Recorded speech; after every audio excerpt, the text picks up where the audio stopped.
Ya hemos avanzado la tercera parte de la Biblia. Recuerde que la palabra Biblia viene de biblos, que significa libros. Por tanto, la Biblia no es un libro. La Biblia es una compilación de libros. Ahora, es un milagro. En las clases de posbautismo hay una clase que enseñamos que es Biblia, y precisamente decimos: el libro más vendido de toda la historia hasta el día de hoy sigue siendo la Biblia. El solo libro como tal es un milagro, porque el primer libro que se escribió fue Job, se cree que fue Job. El último fue Apocalipsis. Hay una distancia de más de 2000 años, pero lo que hay aquí no contradice lo que hay acá. Ningún otro libro tiene eso, solo el libro de Dios. Analizando el contenido, uno diría: este libro es único. Por eso, como iglesia, una de nuestras P, por favor, no deje de mirar. Allá atrás está, lo tenemos en el grupo de WhatsApp, lo pusimos en unas camisetas, toda nuestra visión, que es el amor tridimensional con las 7 P's, y una de ellas es palabra de Dios. Por eso los grupos Gosén, este año vamos a estudiar Proverbios, un excelente estudio de Proverbios. En lo personal me gustan mucho las frases. Mis 2 primeros libros fueron frases. Remaches y Pisadas son frases, y me gustan las frases porque me parece que una frase sintetiza tanto. Quiero que miren por favor esta frase: oh efímero y engañoso placer, que tantas veces me anestesias del intangible e inintendible pero vital gozo.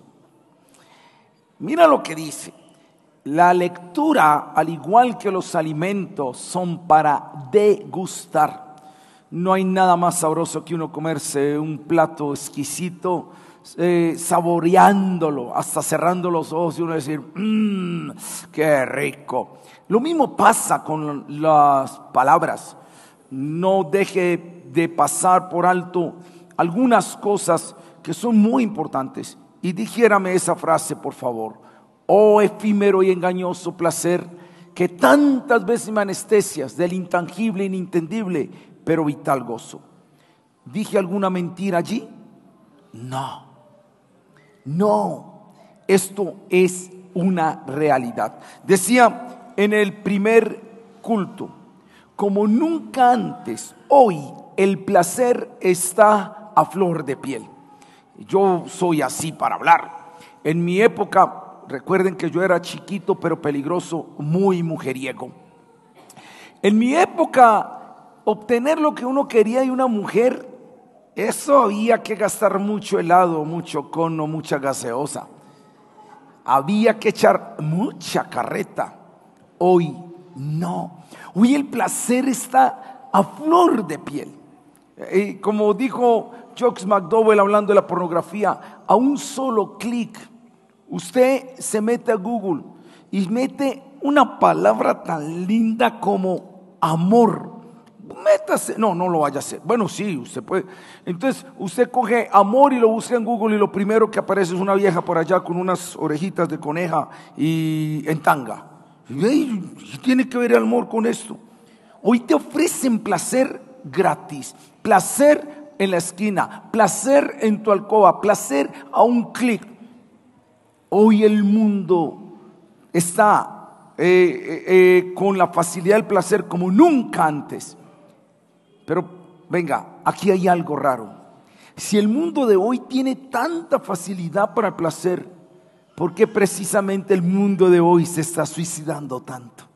¿Y por qué está tan deprimido? ¿Y por qué está tan vacío? Las generaciones de hoy son las generaciones más vacías de identidad. Entonces aquí hay una lectura. No fuimos hechos para el placer.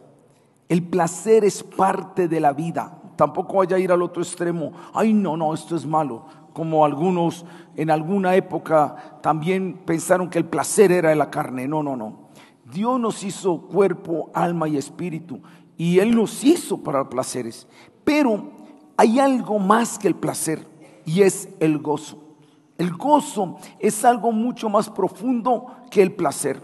Y las estadísticas me están mostrando que la generación del placer es la más ausente de gozo.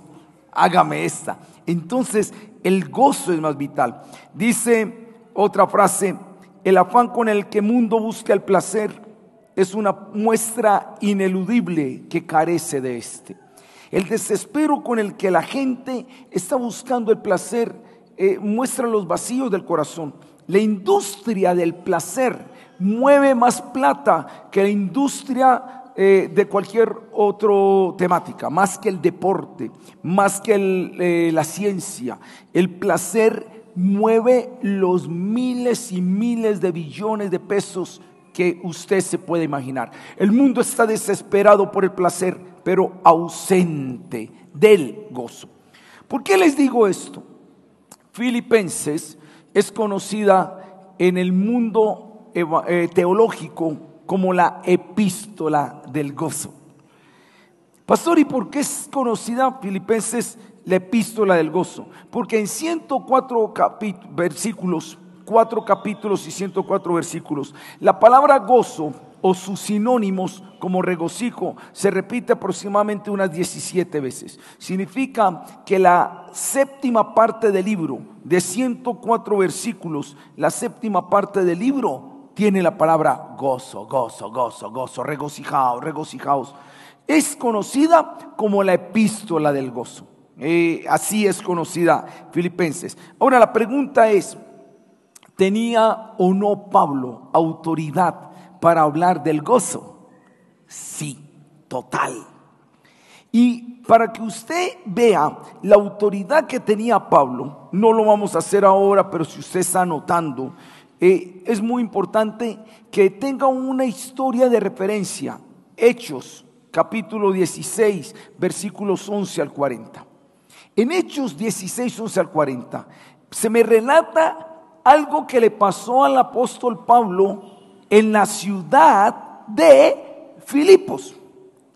O sea, la epístola que él escribe allá a él le pasó algo. ¿Qué fue lo que a él le pasó allá?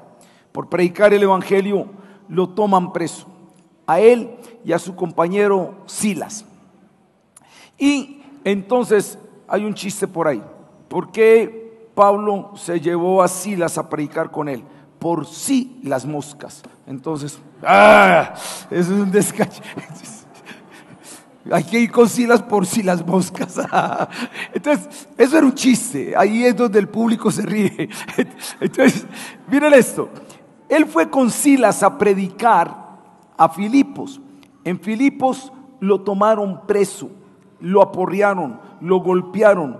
Y luego, y como si fuera poco, después de haberle dado ese castigo físico, lo meten a la cárcel. Y como si fuera poco, no solo en la cárcel, sino lo ponen en el cepo. En otras palabras, péguenmele, pero no lo metan a la cárcel.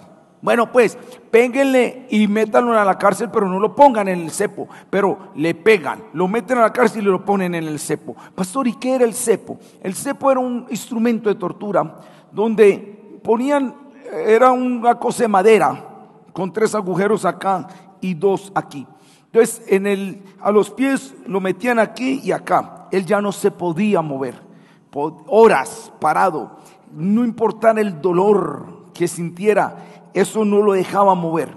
Y la mano aquí y la cabeza acá. Entonces él quedaba así. Eso era el cepo. Él y su compañero Silas fue metido en la cárcel con el cepo allá en Filipos. Y sucedió algo una noche. Eran como las 11:50, dice la Biblia. Era como la medianoche. Y se escuchó algo en esa cárcel. No fueron alaridos de dolor, no fueron quejidos de amargura, no fueron chilladas de víctimas. Empezaron a oír los guardias de la cárcel. ¿Y qué era? Cánticos, cánticos de alabanza y adoración. Y Pablo con Silas allá en el cepo, no sé qué canciones cantaban, pero cantaban con todas sus ganas, con todo su corazón. No lo hacían hipócritamente. Y desde esa prisión surgió un cántico de adoración. Resultado, usted lo puede leer en Hechos. Las cadenas se rompieron, el cepo se quiebra, las puertas se abren, porque no hay nada más poderoso que adorar aún en el dolor. Pablo fue un ejemplo vivo de que a pesar del dolor no le quitó su adoración y alabanza. No le quitó su gozo en el Señor. Esto no le iba a quitar la felicidad, el gozo, porque él iba más allá de la felicidad. La Biblia me habla en Santiago del sumo gozo, y el sumo gozo es un gozo que trasciende la felicidad humana y que trasciende el placer. Es esa paz que el mundo no puede dar y tampoco el mundo puede entender. ¿Qué tiene usted que a pesar de los problemas, a pesar de esto, tiene paz? Y le preguntan, ¿qué tiene? ¿Sabe qué va a decir el cristiano? Yo tampoco sé, pero tengo mucha paz. Yo no entiendo esto, pero Dios me dio una paz tan tremenda. Qué lindo es el gozo cristiano. Y Pablo y Silas fueron ejemplo en Filipos precisamente de que se puede tener gozo en una prisión. Las cadenas se rompieron, bueno, lea la historia ahí. Pero esto no solo es el ejemplo de Pablo. Cuando Pablo le escribió a Filipos la epístola del gozo, ¿qué es lo primero que hacía un filipense cuando lo leía? Me consta que lo que dice Pablo acá es verdad. Pero hay algo más interesante. Usted sabe dónde se escribió la epístola a los filipenses. ¿Dónde se escribió? En una cárcel. Usted va a ver, Pablo escribió 4 epístolas en una cárcel. ¿Cuáles fueron las epístolas? Efesios, ya la vimos. La segunda, Filemón, ya la vimos. Tercera, Colosenses, ya la vimos. Y la cuarta, Filipenses. Se llaman las epístolas de la prisión. Muy bonito, porque en Efesios, ¿qué es lo que Pablo quiere decir? Si usted quiere repasar las enseñanzas, vaya al canal y ahí las repasa. Por favor, póngase al día con las predicaciones que no ha habido. Y entonces, ¿qué dice Efesios? No importa lo que pase, no pierdas tu posición en Cristo. Estamos sentados en lugares celestiales con Cristo Jesús. Y aunque aquí hayan peleas y todo, toda bendición fue dada allá en los cielos, a pesar de. Eso es Efesios. ¿Qué me dice Colosenses? Él es el centro, Él es el todo. Pase lo que pase, Él es el centro. ¿Qué me dice Filemón? A pesar de estar en una cárcel, no voy a dejar que el amor se me destruya, y seguiré moviéndome en el amor, ganando a Onésimo, ganando a Filemón, reconciliando vidas, porque muchos lo primero que pierden en el dolor es el amor. ¿Y qué me dice Filipenses? A pesar del dolor, nunca pierdas el gozo. ¡Wow! Si ustedes pueden mirar estas 4 epístolas de la cárcel, me dicen tantas cosas. No importa que en mi vida vengan prisiones, porque aún en las prisiones pueden surgir los cánticos más lindos. Pastor, ¿y por qué Pablo fue llevado a la cárcel? Ahora le voy a decir por qué. Pero entonces la pregunta que cabe aquí es, si Filipenses es la epístola del gozo, si Pablo nos dio ejemplo de gozo y si lo pudimos ver ejemplificado en él, la pregunta del millón es, Pablo, dígame, ¿cuál es la clave para vivir en gozo? Deme la fórmula, mijo. No se me quede callado. Yo quiero vivir eso que usted vive.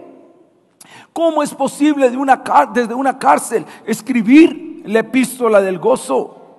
Y entonces aquí es donde entra Filipenses. Oh, mis hermanos, Filipenses es tan tremendo esto. ¿Por qué? Porque Filipenses, cuando usted lee Filipenses, están las cositas que, aunque pequeñas, son la clave para usted vivir en gozo. Así es sencillo. Uno dirá, esto no es una fórmula del otro mundo. Esto no es que tiene que ver con un montón de cosas complicadas. No, oigamos a Pablo en Filipenses y tendrás la fórmula del gozo. Pastor, ¿cuáles son? No se me duerma los próximos 40 minutos y se va a dar cuenta cuáles son. Primero, la oración.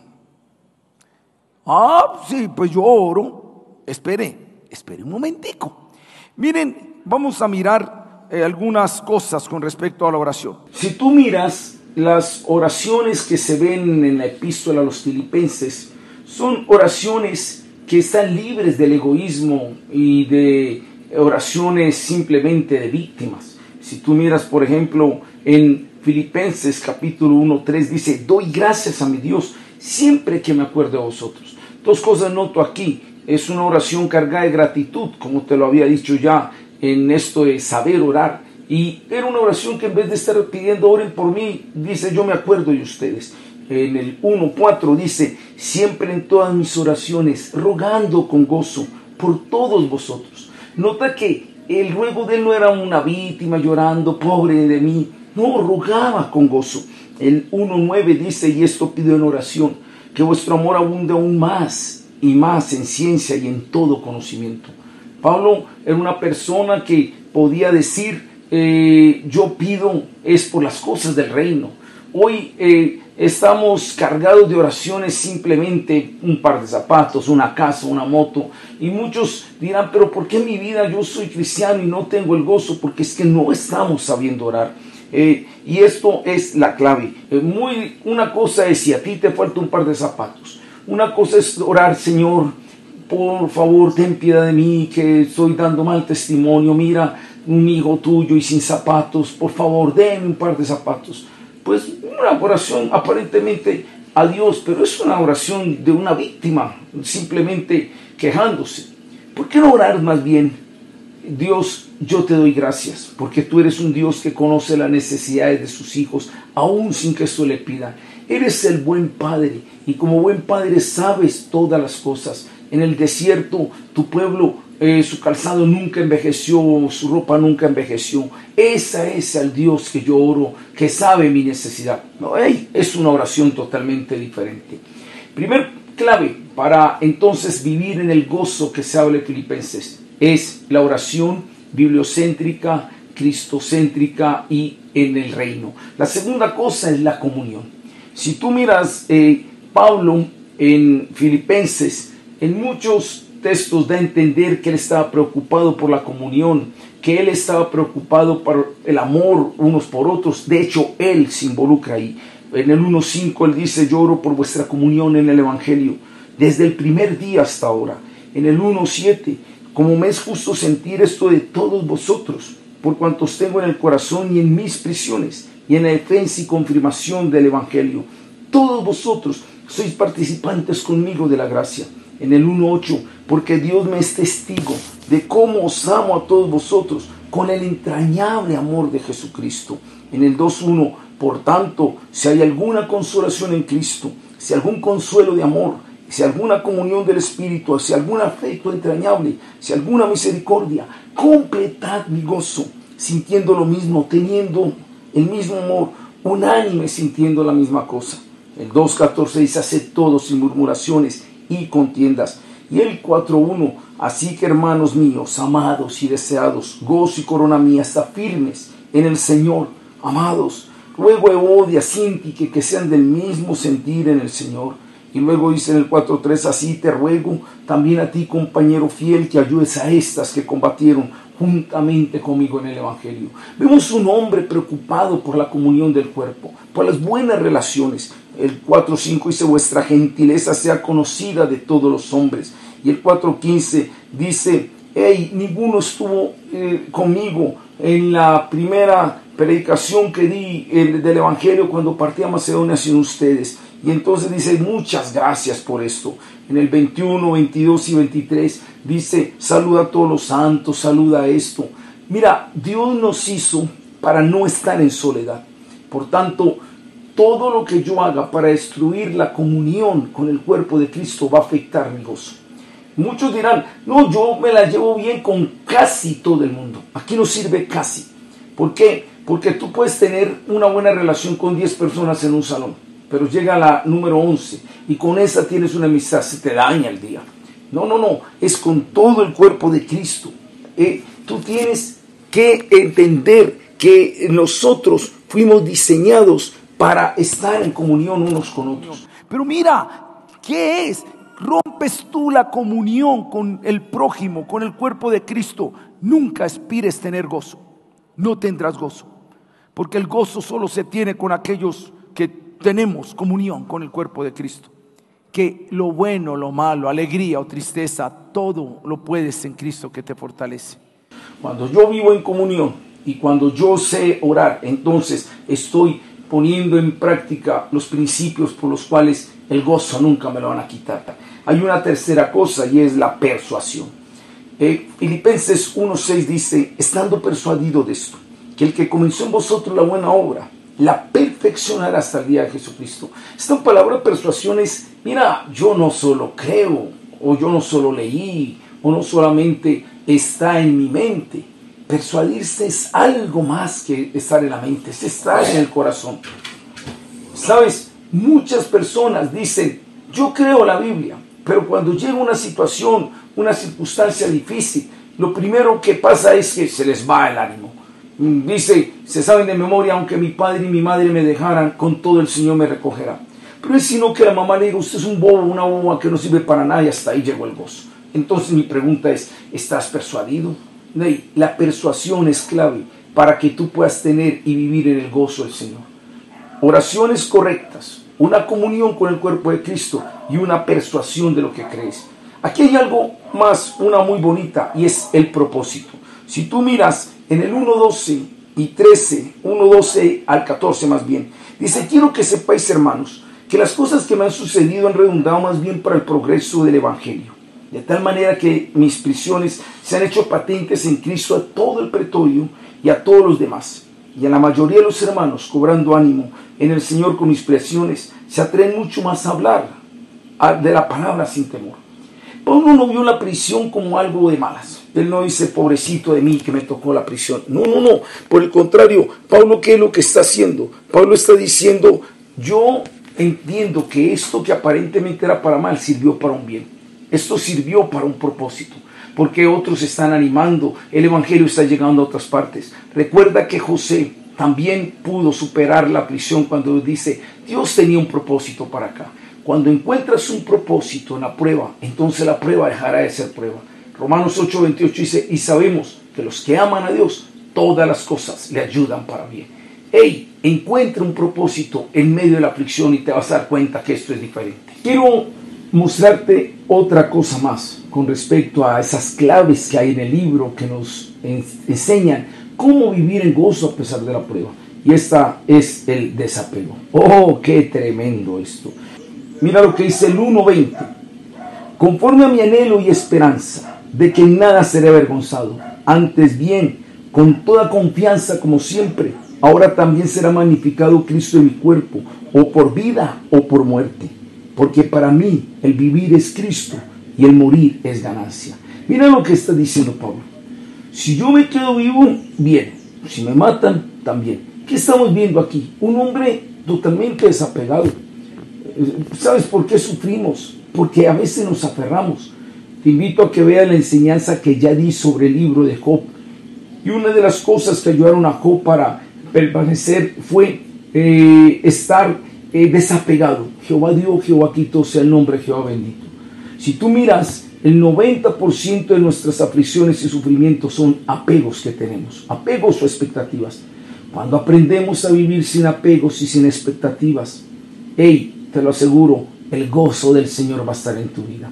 Y eso es lo que podemos ver en esta epístola del gozo, la epístola a los Filipenses, el desapego, pero también la decisión es importante. Dice el 1:29, porque a vosotros os es concedido a causa de Cristo, no solo que creáis en Él, sino también que padezcáis por Él, teniendo el mismo conflicto que habéis visto en mí y ahora oís en mí. ¿Sabes? Él tenía la decisión en Cristo de creer, no solo porque el Señor le iba a dar cosas buenas. Dice, que para que creáis en Él, sino también para que padezcáis por Él. Cuando uno decide seguir a Cristo por decisión, no por emoción, entonces uno no va a estar dependiendo de la fe, si el Señor responde o no, si me consuela o no. No, es que lo mío fue una decisión. Y si lo mío es una decisión, sea que esté en esto o sea que esté en lo otro, yo voy a estar firme en ello. Necesitamos cristianos así, cristianos que sus oraciones sean bibliocéntricas, cristocéntricas, basadas en el reino, cargadas de gratitud y gozo, cristianos que estén en comunión con todos los hermanos, y no solo con los hermanos, sino con su entorno, cristianos que estén persuadidos, no solo lean, cristianos que puedan entender el propósito de Dios a pesar del dolor, cristianos que estén desapegados de las cosas, pero que también su decisión por Cristo sea firme. La humildad es otra de las características. Pablo en la epístola a los Filipenses, en varias citas, dice: nada hagáis por contienda, dice el 2:3, o por vanagloria, antes bien con humildad, estimando cada uno a los demás como superiores a sí mismo. El 2:4 dice: no mirando cada uno por lo suyo, sino cada cual por lo de los otros. Y luego viene del 5 al 11, ese magnífico pasaje donde dice: haya en ustedes el sentir que hubo en Cristo Jesús, el cual siendo en forma de Dios no se aferró a eso, sino que se humilló hasta muerte, y muerte de cruz, por lo cual Dios le dio un nombre que es sobre todo nombre, y que en el nombre de Jesús toda rodilla se doble. ¿Qué estoy viendo aquí? Pablo está apelando: sean humildes. El 2:21 dice: porque todos buscan lo suyo propio, no lo de Cristo. El 2:22: porque ya conocéis los méritos de Él, que como hijo a padre os ha servido conmigo en el Evangelio. Así que a este espero enviaros, luego que yo vea cómo van mis asuntos. Mientras yo viva en humildad, no voy a sufrir. Nota que algunas de esas cosas que afligen el alma y el corazón son simplemente orgullos. ¿Un odio qué es? Un orgullo. Ay, es que me miraron feo, es que me trataron feo. No, cuando tú sabes cuál es tu posición en Cristo y cuando estás humillado delante de Él, ya nadie más te va a humillar. No tienes nada que perder cuando todo lo entregas en la cruz de Cristo. Pero cuando tienes una imagen para defender, cuando tienes un valor para defender, cuando tienes un ego para mostrar, te lo van a pisotear, te van a herir, te van a dañar, y entonces te van a quitar el gozo. La gente más feliz de la vida son los que viven en humildad. Pero quiero decirte unas más con respecto a esto. Digo Biblia, ahí tú lo ves, y tú me dirás: ¿por qué Biblia? Mira lo que dice Filipenses 2:16: asidos de la palabra de vida, para que en el día de Jesucristo yo pueda gloriarme de que no he corrido en vano, ni en vano he trabajado. Esta expresión, asidos de la palabra de vida, es muy fuerte. Es agarrado a pesar de las cosas que te quieran soltar, que te agarres de la palabra de vida. ¿Por qué tantos cristianos no pueden vivir en el gozo del Señor? Porque el cristianismo del siglo XXI se caracteriza por la ausencia de palabra en su mente y en su corazón. Hay tantas distracciones, hay tantas cosas por hacer, tantas cosas que nos están alejando de estudiar la palabra, memorizar la palabra y retener la palabra. Mira, la ecuación es esta: en la misma proporción que tengas palabra en tu mente y corazón, en esa misma proporción la aflicción y la tristeza va a ser minimizada. Pero menguas en esto, la aflicción aumenta. Todos hemos vivido esto. Si tenemos palabra en nuestra mente y llega un momento de dolor y angustia, lo primero que llega es un versículo, y cuánto nos consuela este versículo. Yo puedo hablarte en mi propia vida cantidad de veces que ha venido una cosa y lo otro, y un versículo, una palabra, pero nota, lo tuve que haber leído antes, lo tuve que haber leído, me tuve que haber asido de la palabra de vida, como dice Pablo. Cuando yo miro esto, entonces yo me puedo dar cuenta que la palabra es importante, y por eso puse aquí Biblia. Una cosa más, meta, tiene que ver también con el propósito, pero la meta es algo más cercano que el propósito. Dice el 3:12 al 3:14: no que lo haya alcanzado ya, ni que ya sea perfecto, sino que prosigo por ver si logro hacer aquello para lo cual también fui asido por Cristo Jesús. Hermanos, yo mismo no pretendo haberlo ya alcanzado, pero una cosa hago, olvidándome ciertamente lo que queda atrás y extendiéndome a lo que está por delante. Prosigo a la meta, al premio, el supremo llamamiento de Dios en Cristo Jesús. Mira, Dios nos hizo con la mirada hacia adelante. No tengamos el paso del cangrejo, que es siempre mirando hacia atrás. Tú miras, ¿qué significa mirar hacia atrás? Mi papá no me quiso, mi papá me humilló, mi mamá no me quería, mi mamá me comparaba con los hermanos. Hay gente que se quedó atrapada en el pasado. El caminar del cangrejo mirando hacia atrás nunca va a servir. Dice la Biblia, el que quiera venir a mí y ponga la mano en el arado, pero no mire atrás. Mira hacia adelante, proyéctate. El ayer no lo puedo cambiar. El ayer ya pasó. El hoy es una meta entre el ayer y el mañana. ¿Qué vas a hacer en el hoy para que tú puedas proyectarte hacia mañana? Es difícil cambiar el ayer, pero está en todas nuestras manos el transformar el mañana. Entonces decide, proyéctate, trázate metas. Esto, no vivas atrapado en el ayer, porque entonces estarás mimando tu miseria y estarás haciéndote la víctima y bueno, tantas cosas. Quiero decirte unas 3, 4 más. Mira, otra de las cosas que quiero hablarte es de la trascendencia. ¿Qué significa trascendencia?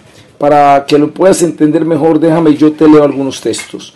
Filipenses 3:3 dice: somos la circuncisión, los que en espíritu servimos a Dios y nos gloriamos en Cristo Jesús, no teniendo confianza en la carne.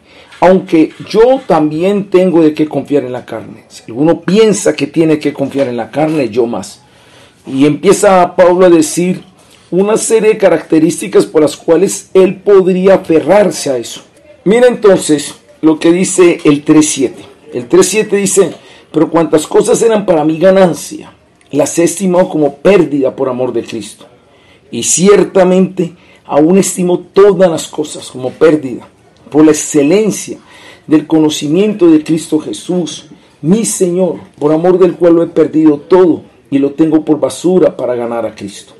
Cuando yo estoy hablando de trascendencia, es ¿en qué vas a colocar tu tesoro? ¿En qué vas a colocar tu riqueza? Si había personas que podía confiar en sus títulos, en sus riquezas, yo lo he hablado en otros enseñanzas, aún lo puedo recordar aquí en Filipenses también. Pablo era una persona que tenía mucha plata, tenía mucha academia, hablaba 4 idiomas, él podía codearse con gente muy importante, pero él entendió que esto, comparado al conocimiento de Cristo, esto era intrascendente. Él trascendió y se dio cuenta que la riqueza más grande que podía tener un ser humano era conocer al Señor. Traigo a colación lo que dice Jeremías, capítulo 9, 23 y 24. Cuando Dios dice: no se alabe el rico en su riqueza, ni el sabio en su sabiduría, ni el fuerte en su fortaleza, mas alábese en esto el que se hubiere a alabar, en entenderme y conocerme que soy Jehová. Nota que son las 3 cosas en las cuales el ser humano más se puede gloriar: en sus posesiones, en sus habilidades o en su conocimiento. Pero Dios dice: no se alabe en esto. Lo que se debe alabar es en entenderme y conocerme que yo soy Jehová. Interesante esos 2 términos, entender y conocerlo. Se entiende a Dios con la mente, pero se conoce con el espíritu. Una cosa es el conocimiento intelectual, otra cosa es la vivencia. Y esto es lo que está diciendo Pablo: yo trasciendo. La gente quiere aferrarse solo a estas cosas de acá como su mayor riqueza, pero él dice: cuantas cosas para mí eran ganancia, las he estimado como pérdida por excelencia el conocimiento de Cristo. De hecho, en la misma epístola está el del 3:18 al 20. Dice: porque por ahí andan muchos, de los cuales os dije muchas veces, y aún ahora lo digo llorando, que son enemigos de la cruz. Nota esto: enemigos de la cruz, el fin de los cuales será perdición, cuyo Dios es el vientre, y cuya gloria es su vergüenza, que solo piensan en lo terrenal. Mas nuestra ciudadanía está en los cielos, de donde también esperamos al Salvador, al Señor Jesucristo, el cual transformará el cuerpo de la humillación nuestra, para que sea semejante al cuerpo de la gloria suya, por el poder con el cual puede también sujetar a sí mismo también todas las cosas. Nota esto: ¿qué es lo que él está diciendo? Hay enemigos de la cruz, y menciona un Dios raro, el Dios vientre.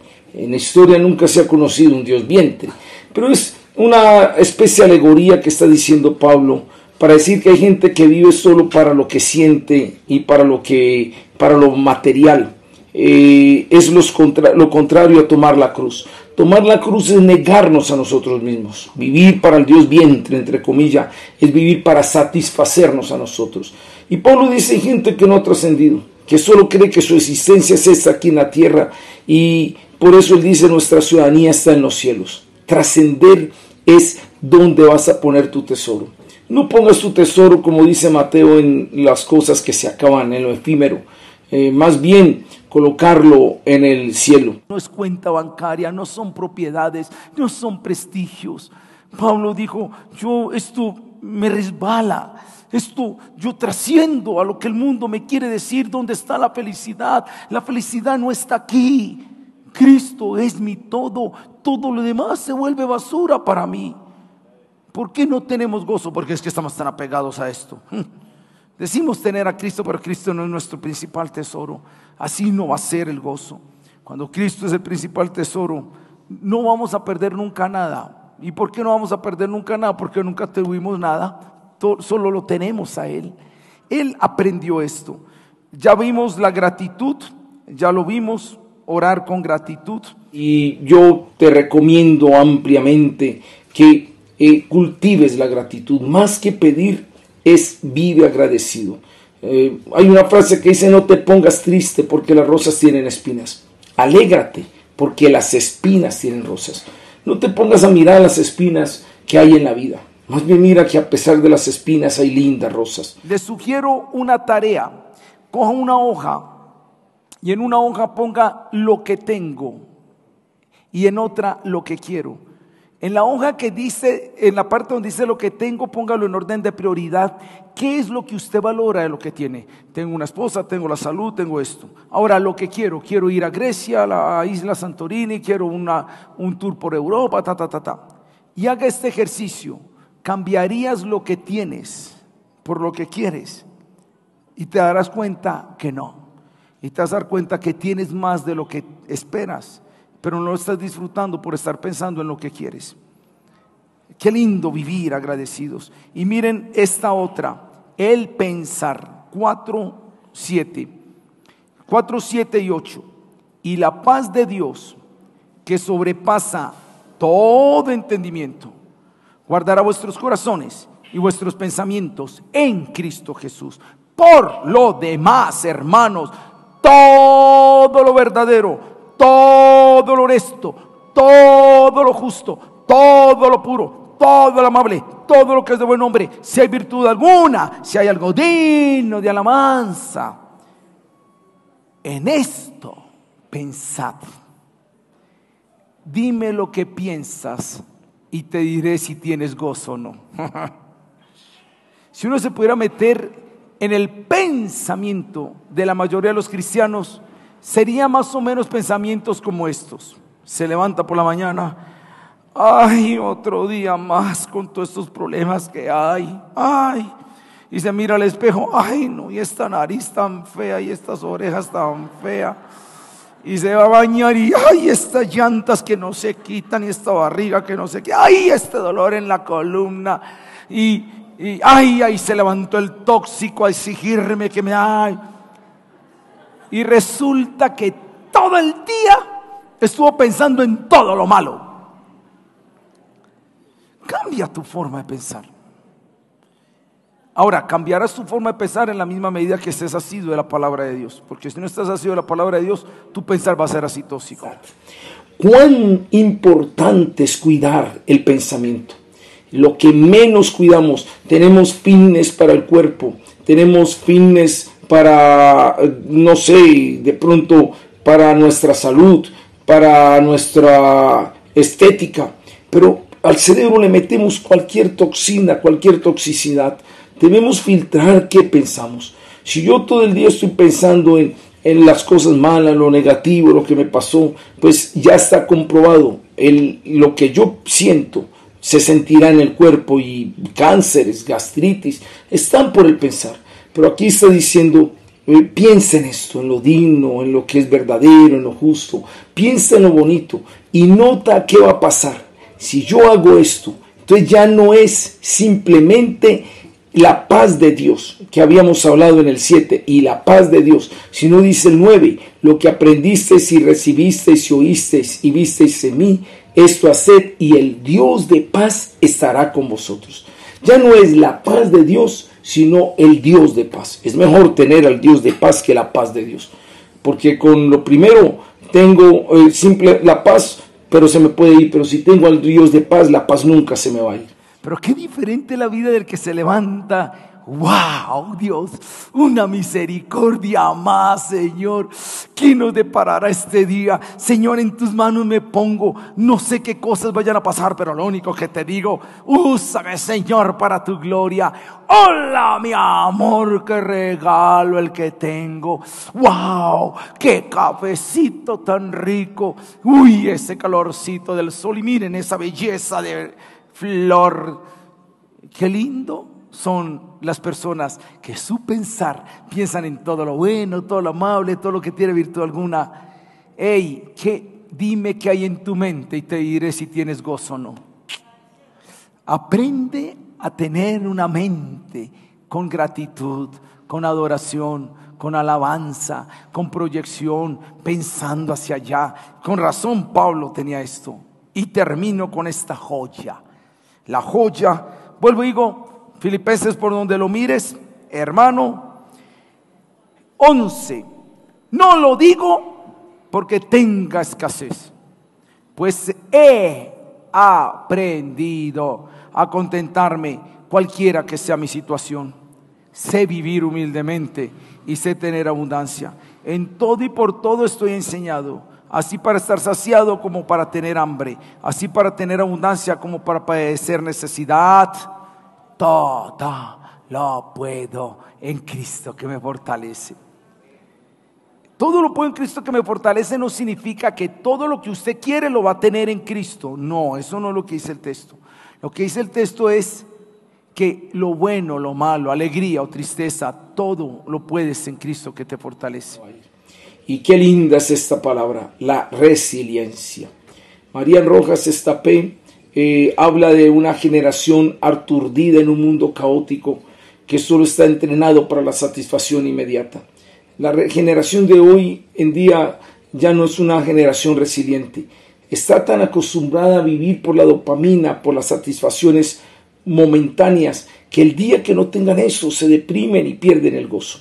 Pablo dice en el 4:11 al 13, no lo digo porque tenga escasez, pues he aprendido a contentarme cualquiera que sea mi situación. Sé vivir humildemente y sé tener abundancia. En todo y por todo estoy enseñado, así para estar saciado como para tener hambre, así para tener abundancia como para padecer necesidad. Todo lo puedo en Cristo que me fortalece. Mira, esa es la resiliencia, un término que se vino a acuñar como en el año 1937, pero qué linda es la resiliencia. Aprender a vivir en lo uno y en lo otro, en abundancia y en escasez. Aprender a vivir en la compañía, pero también en la soledad. Quien aprende a ser resiliente, de seguro vivirá en gozo. Cuando yo aprendo a contentarme en todo, y entonces, ¿qué me va a quitar el gozo? Mi hermano, con lo que se de pie, y yo le hago una pregunta. Examen. Una de las palabras temidas cuando uno era alumno era que el profesor está dando clase y de un momento, bueno, saquen una hojita. Eso era lo más terrible para uno cuando el profe decía, saquen la hojita. Bueno, no vamos a sacar la hojita, pero por favor, evalúese de esas 13 cosas, ¿dónde se raja usted? ¿Qué le habló? No el pastor Wilson. Yo solo soy herramienta. ¿Qué le habló el Señor a usted? Si usted me dice, pastor, todas las 13 bien. Wow, me imagino que eres de los que tienen gozo y que nadie te lo va a quitar. Pero si usted empieza a decir, me rajo en esta, y le tengo una noticia, de 13, si se raja en 6, vamos perdiendo el examen. Por eso es que no hay gozo en tu vida. Y el problema con el gozo es que el gozo nos inyecta. Yo hubiera querido que Dios hubiera inventado algo así como la inyección del gozo. Entonces, pasen aquí, gozo y recibe el gozo de esta semana. Eso nos inyecta. Son disciplinas, son actitudes en la vida, son principios que Pablo tenía. Una cárcel no le quitó el gozo. Y escribió Filipenses, la epístola del gozo desde una prisión. Por eso, gozo desde la prisión. Saboréense en ese manjar en casa. Sáquese en el examen. Más o menos es este. Si 13, mire, le voy a decir cómo va a calificar la nota. Ahí tiene 13 características. Póngale X en las que se raja. Y entonces haga esta regla de 3. Si 13 es 5, entonces ¿cuánto es 11? Ahí ya le va empezando a decir 4,5, 4, 3, 3,1, 2,9, 2,8. Ay. Y entonces, ¿qué es lo que tiene que hacer? En esas donde se raja, ve al secreto con Dios, la palabra y el Espíritu. Dios, quiero fortalecer estas áreas para empezar a vivir en el gozo a pesar de estar en una prisión. Filipenses. Recuerda que si quieres ver todas las otras epístolas de la prisión, puedes meterte a mi canal. Recomiendo ampliamente la de Colosenses también. Es una belleza esto. Es ver las epístolas de la prisión, las 4: Efesios, Filemón, Filipenses y Colosenses. Cada una tiene una esencia tan grande. Por favor, repásala en mi canal y vas a ver cómo esto te edifica. Señor, gracias por el pernil de pollo de tu palabra, o por el salmoncito de tu palabra, o yo no sé a cada uno qué le gustará. Pero Dios, esta epístola de Filipenses es un manjar. Por donde lo mire uno hay carne, Señor. Hay principios para tener el gozo y no el efímero placer que este mundo nos quiere dar. Es más, ni siquiera son principios para la felicidad. Placer y felicidad pueden ser volátiles. Gozo, jamás. Porque es que el gozo ya es algo sobrenatural. El gozo ya trasciende lo terrenal. Padre, inevitablemente en nuestra vida nos toparemos con espinas en el camino. Inevitablemente a nuestra vida llegarán escenas como prisiones, donde nos quitarán o tratarán de quitarnos el gozo. Pero hoy hemos visto 13 principios de un hombre que fue ejemplo de cómo las cadenas y la cárcel nunca le quitaron el gozo.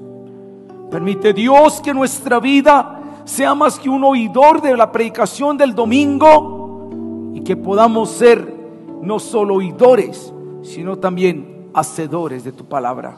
Muchas gracias, Señor. Amén y amén.